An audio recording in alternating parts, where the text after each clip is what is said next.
মৃত্যুর পর কবরের প্রথম রাত্রিটি কিভাবে অতিবাহিত হয়।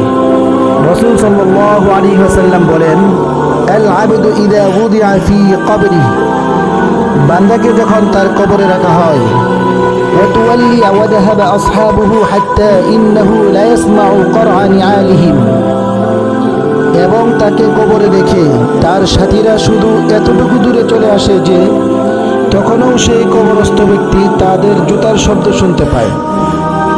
রাসূল সাল্লাল্লাহু আলাইহি ওয়াসাল্লাম বলেন, ঠিক সেই সময় আতাহু মালাকানি ফাআকআদাহু ফায়াকুলানি লাহু, তার নিকট দুজন ফেরেশতা এসে তাকে বসিয়ে তাকে প্রশ্ন করতে শুরু করে দেয়। এখানে ফেরেশতাদ্বয় মাইয়াতকে শোয়া থেকে বসানোর পর সে যা দেখতে পায়, রাসূলুল্লাহ সাল্লাল্লাহু আলাইহি ওয়াসাল্লাম বলেন, মুসিলাতিশ শামসু লাহু ইনদা গুরুবিহা, তার কাছে মনে হয় সূর্য ডুবে ডুবে যাচ্ছে। ফায়াজলিসু ইয়ামসাহু আইনাইহি ওয়া ইয়াকুলু দাউনি উসাল্লি, সে বসে তার চক্ষুদ্বয় মুছতে মুছতে বলতে থাকে, তোমরা আমাকে ছেড়ে দাও, আমি নামাজ আদায় করব। সুবহানাল্লাহ। যেহেতু সূর্য ডুবে যাচ্ছে, সে মনে করবে আজ তো আসরের নামাজ আদায় করিনি। ফেরেশতাদ্বয় তখন বুঝতে পারে লোকটি দুনিয়াতে নামাজি মুত্তাকি ছিল। ফেরেশতাদ্বয় তখন বলতে থাকে, আপনি কবরের জগতে, এখানে নামাজ রোজা কিছুই নেই, সুতরাং আগে তুমি আমাদের প্রশ্নের উত্তর দাও। মার রব্বুক, তোমার রব কে? ফায়াকুলু রব্বি আল্লাহ, তখন সে বলে, আমার রব হলো আল্লাহ। ফায়াকুলানি লাহু মা দীনুকা, তারা উভয়ে তাকে প্রশ্ন করে, তোমার দিন কি? ফায়াকুলু দীনি আল ইসলাম, মুমিন বান্দা বলে, আমার দিন হলো ইসলাম। ফায়াকুলানি লাহু মা হাযা আর-রাজুলুল্লাযী বুইসা ফীকুম, তারা প্রশ্ন করে, এই লোকটি তথা রাসূলুল্লাহ সাল্লাল্লাহু আলাইহি ওয়াসাল্লামের চেহারার দিকে ইশারা করে বলা হবে, তোমাদের মাঝে প্রেরিত হয়েছিলেন তিনি কে? ফায়াকুলু হুয়া রাসূলুল্লাহ সাল্লাল্লাহু আলাইহি ওয়াসাল্লাম, উত্তরে মুমিন বান্দা বলেন, তিনি হলেন প্রিয় নবী মুহাম্মদুর রাসূলুল্লাহ সাল্লাল্লাহু আলাইহি ওয়াসাল্লাম। ফায়াকুলানি ওয়া মা ইউদরিক, সব শেষে ফেরেশতাদ্বয় আবার বলে, তুমি কি করে জানতে পারলে? ফায়াকুলু ক্বরাতু কিতাবাল্লাহি ফাআমানতু বিহি ওয়া সাদ্দাকতু, মুমিন বান্দা বলে, আমি আল্লাহর কিতাব পড়েছি এবং তার প্রতি ঈমান এনেছি এবং তা সত্য বলে স্বীকার করেছি। সুবহানাল্লাহ। এজন্য আল্লাহ তাআলা ইরশাদ করেন, ইউসাব্বিতুল্লাহুল্লাযীনা আমানু বিল কওলিস সাবিতি ফিল হায়াতিদ দুনিয়া ওয়া ফিল আখিরাহ, যারা শাশ্বতবাণী তথা তাওহীদে বিশ্বাসী, তাদেরকে ইহজীবনে ও পরজীবনে আল্লাহ তাআলা সুপ্রতিষ্ঠিত রাখবেন। সুতরাং কবরে মুনকার নাকিরের প্রশ্নের উত্তর কেবলমাত্র তারাই দিতে পারবে যারা মৃত্যু পর্যন্ত ঈমানের পথে প্রতিষ্ঠিত ছিল। যারা ইহকালীন জীবনে ঈমানের উপর প্রতিষ্ঠিত ছিল না, মৃত্যুর পর তারা মুনকার নাকিরের সওয়াল জবাবে শুধু বলবে, হ্যাঁ হ্যাঁ লা আদরি, হ্যাঁ হ্যাঁ লা আদরি, হায় আফসোস আমি কিছুই জানি না, হায় আফসোস আমি কিছুই জানি না। সুতরাং মুমিন বান্দা প্রশ্নের উত্তর দেওয়ার সাথে সাথে আল্লাহ তাআলা ঘোষণা করবেন, আন সাদাকা আবদি, আমার বান্দা সত্য বলেছেন।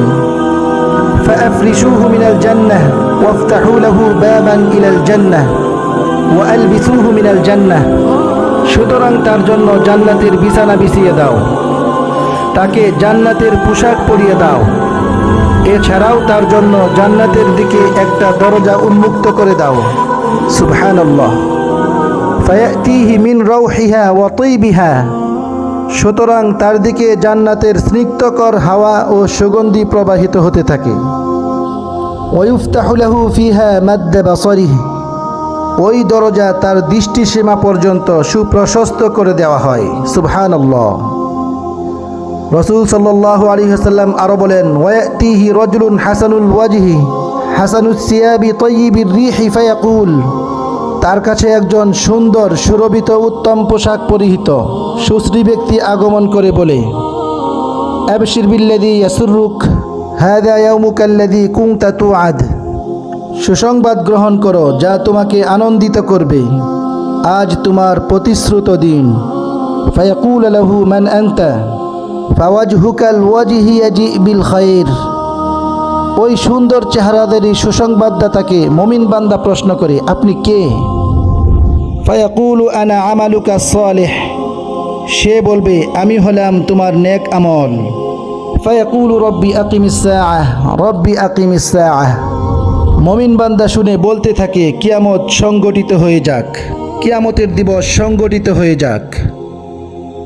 কেননা সে জানে প্রকৃত জান্নাত কিয়ামত দিবস সংগঠিত না হওয়া পর্যন্ত পাওয়া যাবে না। রাসূল সাল্লাল্লাহু আলাইহি ওয়াসাল্লাম বলেন, ইকালু লাহু নাম। ফেরেশতাগণ বলতে থাকবে, আপনি ঘুমান। ফায়াকুলু আরজিউ ইলা আহলি ফাউখবিরুহুম। মুমিন বান্দা বলবে, আমি আমার পরিবারের কাছে যেতে চাই, তাদেরকে এই সুসংবাদ জানিয়ে দিতে। ফেরেশতাদ্বয় বলবেন, আপনি ঘুমান বাসর রাতের মতো, যাকে তার প্রিয়জন ব্যতীত কেউ জাগিয়ে দেয় না। হাত্তা ইয়াবআসাহুল্লাহু মিন মাদজাইহি যালিক। এক ঘুমে আল্লাহ তাআলা তাকে তার শয্যা থেকে হাসরের মাঠে পুনরুত্থিত করবেন। সুবহানাল্লাহ। আল্লাহ তাআলা ইরশাদ করেন, ওয়ানুফিখা ফিস সূর। যখন হাসরের মাঠ কায়েমে সিংহায় দ্বিতীয়বার ফুৎকার দেওয়া হবে, ফাইদা হুম মিনাল আজদাসি ইলা রাব্বিহিম ইয়ানসিলুন। তারা কবর থেকে উঠে তাদের রবের দিকে দৌড়াতে থাকবে। ক্বালু ইয়া ওয়াইলানা মান বা'আসানা মিন মারকাদিনা। তারা বলবে, হায় আফসোস, কে আমাদেরকে আমাদের আরামের নিদ্রাস্থল থেকে উঠালো? ফেরেশতাগণ উত্তরে বলবেন, হাযা মা ওয়া'আদার রহমান ওয়া সাদাকাল মুরসালুন। এটা তো হলো আল্লাহ তাআলার প্রতিশ্রুত এবং রাসূলগণ যে সত্য ওয়াদা দিয়েছিলেন সেই দিবস। অর্থাৎ মুমিন বান্দা তার আরামের ঘুম থেকে উঠে বলবে, আমি এইমাত্র ঘুমাইলাম, এখনই আমার ঘুম কে ভেঙে দিল? অথচ সে নিজেও জানে না তার মৃত্যুর পর কবর দেশে সে কত লক্ষ বছর ঘুমিয়েছিল। কবর জগতের প্রশ্নগুলোর জবাব দিতে হলে হুজুর পাক সাল্লাল্লাহু আলাইহি ওয়াসাল্লামের আদর্শ ও নীতিকে মেনে নিতেই হবে এবং তার পরিপূর্ণ আনুগত্যশীল হতে হবে, কারণ রাসূল সাল্লাল্লাহু আলাইহি ওয়াসাল্লামের আনুগত্য করা উম্মতের জন্য ফরজ। পরিশেষে বলতে চাই, কবর হলো নতুন জগতের চূড়ান্ত প্রবেশ। তাই কবরের আযাব থেকে মুক্তি পাওয়ার জন্য বেশি বেশি নেক আমল করতে হবে। আল্লাহ রব্বুল আলামিন আমাদেরকে কবরে যাওয়ার পূর্বেই বেশি বেশি নেক আমল করার মতো তৌফিক দান করুন, আমিন। এ দুনিয়ার জাকজমক চাকচিক্য যেন আমাদেরকে পথভ্রষ্ট না করে ফেলে। ইয়া রব্বি জিল জালালি ওয়াল ইকরাম, আপনি আমাদেরকে আখিরাতমুখী করুন এবং বেশি বেশি কবরের চিন্তা ধারণ করার মতো তৌফিক দান করুন, আমিন। আসসালামু আলাইকুম ওয়া রাহমাতুল্লাহি ওয়া বারাকাতুহু।